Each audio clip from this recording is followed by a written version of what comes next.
j'ai remarqué que le doigt de la fille était plié d'une manière étrange. J'ai immédiatement compris que c'était une fracture. J'ai pris le glace du garçon à côté et les mangé rapidement. Et avec le bâtonnet et son élastique à cheveux, je lui ai fait une attelle improvisée. J'ai plaisanté en disant qu'elle devait me payer pour le traitement. À ce moment-là, son père est arrivé en courant et l'a prise dans ses bras, sans dire un mot. Je lui ai rappelé qu'il devait l'emmener à l'hôpital pour un examen complet. À l'hôpital, quand le médecin a vu mon attelle, il est resté bouche bée, disant que l'immobilisation était rapide et professionnelle. Le médecin a dit que s'ils étaient arrivés un peu plus tard, il n'aurait pas pu sauver son doigt.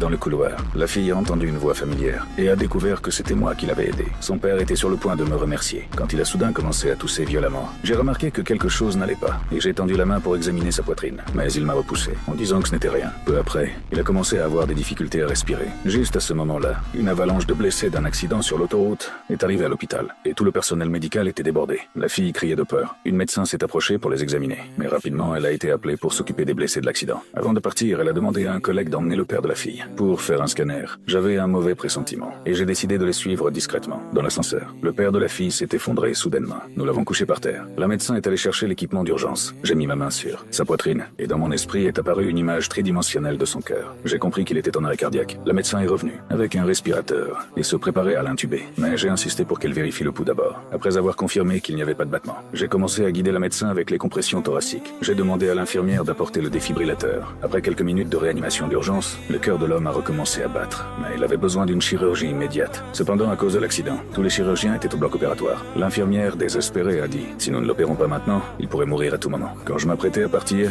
la fille a pris ma main en pleurs et a sorti des pièces de sa poche pour les mettre dans ma paume. En la voyant pleurer ainsi, j'ai pris une décision. Peu importe les conséquences, je ferai tout mon possible pour sauver son père.